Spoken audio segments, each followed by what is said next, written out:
আমরা যখন অল্প স্বল্প ছুটি পাই 2-1 দিনের, তখন আমরা চিন্তা করি যে ডে ট্যুরের জন্য কোথায় যাওয়া যায়। সেটা নিয়ে আমরা খুব চিন্তা ভাবনা করি যে কোথায় যাওয়া যায়। শেষ পর্যন্ত আমরা যেতেই পারি না কোথাও। আর যদি যাইও তাহলে ঢাকার একদম কাছাকাছি কোথাও। আমি চাচ্ছি যে এই ট্যুরে আপনাদেরকে আমি দেখাবো যে যদি আপনারা 1 দিনের ছুটি পান, তাহলে সেই 1 দিনের ছুটিটা আপনারা কীভাবে ঢাকার বাহিরে টিপিক্যাল জায়গা ছাড়া একটু ভালো কোথাও ঘুরে আসতে পারবেন 1 দিনে। আমি আজকে আপনাদেরকে নিয়ে যাব কলমাকান্দা। আমরা এখন আছি নেত্রকোনায়। নেত্রকোনা থেকে আমরা কলমাকান্দা কিভাবে যাচ্ছি পুরো প্রসেসটা আপনাদেরকে স্টেপ বাই স্টেপ এই ভিডিওতে দেখাবো।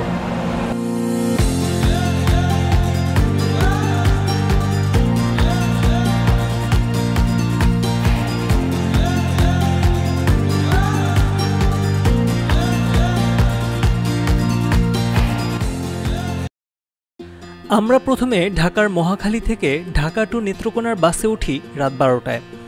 তারা আমাদেরকে নেত্রকোনায় নামিয়ে দেয় রাত 3:30টার দিকে। তাই আমরা বাকি সময় আশেপাশের হোটেলে নাস্তা খেয়ে আর এদিক সেদিক হেঁটে সকালের আলো পর্যন্ত সময় কাটাই। তারপর 1 কাপ চা খেয়ে একটা অটো ভাড়া করে আমরা রওনা হয়ে যাই রাজুর বাজারের দিকে, কারণ সেখান থেকেই সিএনজি বা বাইক পাওয়া যায়। আচ্ছা, তো আপনারা যদি কলমাকান্দায় বাইকে যান, এখানে সিএনজি যেতে পারবেন, সিএনজিতে করে যেতে পারবেন, আর বাইকেও যেতে পারবেন, দুইভাবে যেতে পারবেন। এখানে ভাড়া নেগোশিয়েট কীভাবে করবেন না করবেন সেটা আপনাদেরকে আমি ডিটেলস ওইখানে গিয়ে বলে দিব। তবে যেখান থেকে আপনারা কলমাকান্দায় যাবেন সেটা এই জায়গার নাম রাজুর বাজার।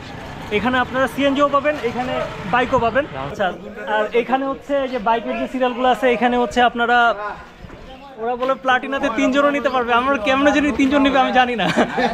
আপনারা কিভাবে যাবেন আপনারা একটু নেগোশিয়েট করে যান। আর ভাড়া কত কি আপনাদেরকে আমি পরে বলে দেবো ডিটেলসে। এখানে ভাড়া করার সময় একটা জিনিস খেয়াল রাখবেন, আপনারা চাই সিএনজিতে যান বা বাইকে যান, জনপ্রতি আপনাদের খরচ পড়বে মাত্র 100 টাকা। তবে সিএনজি থেকে বাইকটা এই জন্য ভালো, কারণ এখানের যে রাস্তা, এই রাস্তা আপনি বেশি এনজয় করতে পারবেন যদি আপনি বাইকে যান।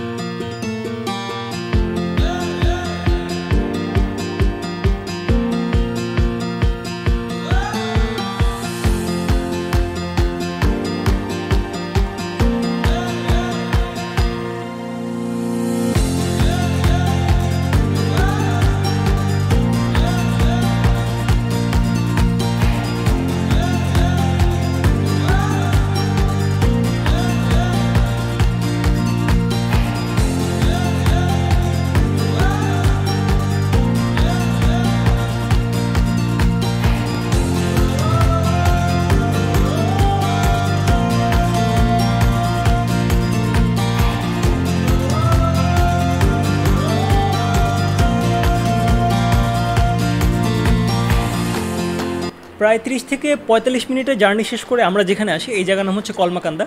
আমরা এখান থেকে যেটা করি, সেখান থেকে আমরা আরেকটা বাইক ভাড়া করি। এই বাইকে মূলত আমরা এখানে যেই জায়গাগুলো দেখার মতো আছে সেই জায়গাগুলো আমরা ঘুরে ঘুরে দেখব।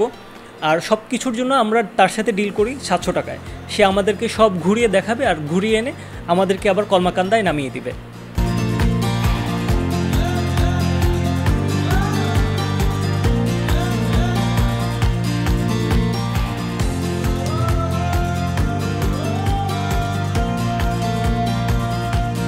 তো এতক্ষণ এত লম্বা জার্নি শেষ করে আমরা এখন যেখানে আসছি, এই জায়গার নাম চন্দ্রডিঙ্গা।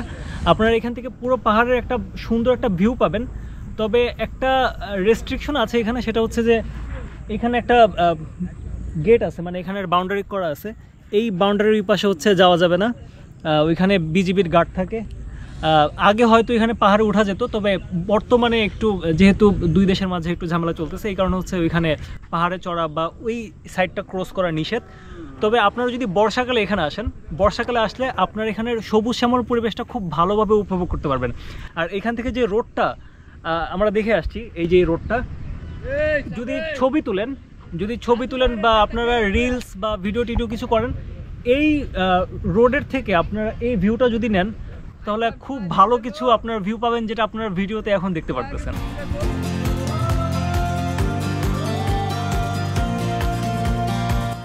আমি বলবো আপনারা এই জায়গাটায় বর্ষাকালে আসেন, তাহলে আশেপাশে ঘুরে বা ছবি তুলে সুন্দর ভিউ পাবেন। আমরা এখানে রেস্ট্রিকশন থাকার কারণে একটু দূর থেকেই ছবি টবি তুলছিলাম আর ভিউ দেখছিলাম। তবে আমরা এখানে বেশি সময় না কাটিয়ে চলে যাই এর থেকে 10 গুণ সুন্দর জায়গা লেঙ্গুরায়, যেখানে যাওয়ার পথও ছিল দেখার মতো।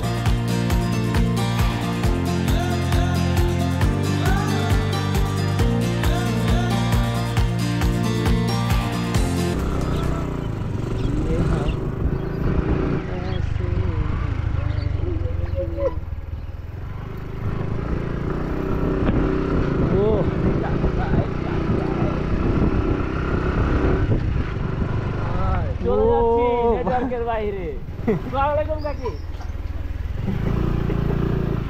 কাকি চার্জার দেবেন আইতেছি।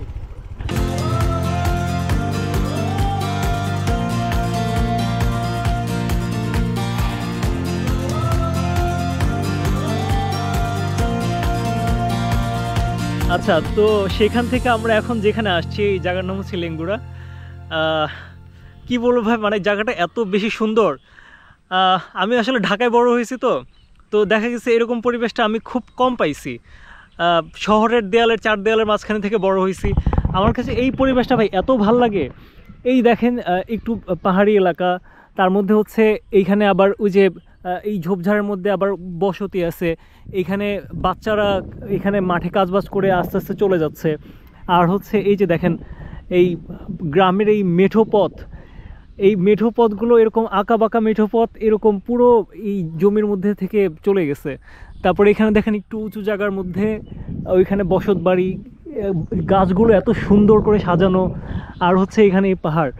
মানে ভাই আপনারা যখন আসবেন, ভিডিও দেখে যখন আসবেন, এই জায়গাটা একটু বেশি সময় থেকে মন ভরে শ্বাস নিয়ে তারপরে একটু উপভোগ করে নিই জায়গাগুলো।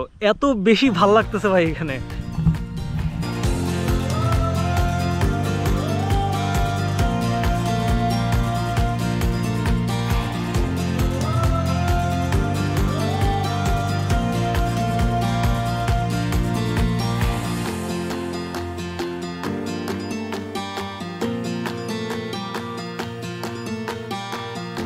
এখানে যে লম্বা ব্যারিকেড দেখছেন, এটা বাংলাদেশ ভারতের বর্ডার এই পাহাড়ি এলাকায় হওয়ায় এর আশপাশগুলো খালি থাকার কারণে জায়গাগুলো দেখতেও খুব ভালো লাগে। আমরা সেখানে লম্বা সময় কাটিয়ে বাতাস খেয়ে নেমে রওনা হয়ে যাই আরেকটি স্পট পাতলা বনের দিকে। এখানে খাবারের ভালো কোনো হোটেল আমাদের চোখে পড়েনি, তাই যাওয়ার পথে একটা দোকান থেকে কিছু খেয়ে নিই। অবশ্য দোকানটার প্লেসমেন্টও খুব সুন্দর জায়গা ছিল। সেখান থেকে একটু সামনে আগালেই যেই জায়গাটায় পৌঁছাবেন তার নাম পাতলা বন। যদিও বনটা আসলে একটু বেশিই পাতলা, আর এখানের সবগুলো ট্যুরিস্ট প্লেসই একটু ফাঁকা ফাঁকা পাবেন, আর সবগুলোই কেমন যেন একটু খোলামেলা বিরান ভূমির মতো। অবশ্য বর্ষাকালে এখানে আসলে আরও কিছু সুন্দর জায়গাগুলোতেও যেতে পারবেন, যেখানে ঝর্ণা আছে।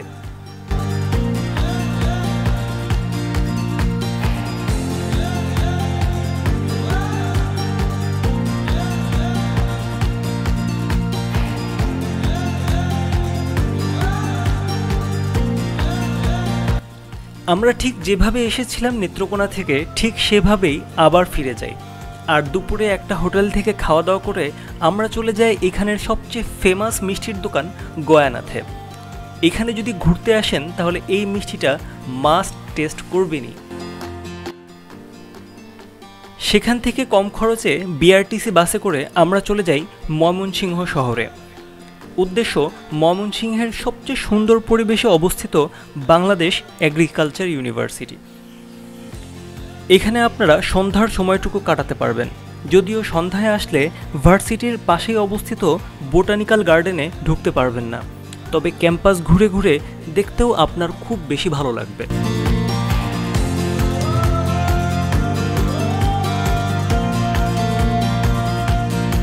তো এটাই ছিল আমাদের ডে ট্যুর। আসা যাওয়া খাওয়া সব মিলিয়ে বাইক ভাড়া সহ আমাদের জনপ্রতি খরচ ছিল মাত্র 1500 টাকা, যা ডে ট্যুরের জন্য একদম যথেষ্ট। আপনারা চাইলে ভার্সিটি থেকে একটা অটো নিয়ে বের হয়ে কাউন্টার থেকে চলে যেতে পারেন আপনার গন্তব্যে। তো এটাই ছিল আজকের ভিডিও। দেখা হবে আপনাদের সাথে পরবর্তী ভিডিওতে। ততদিন ভালো থাকবেন, সুস্থ থাকবেন।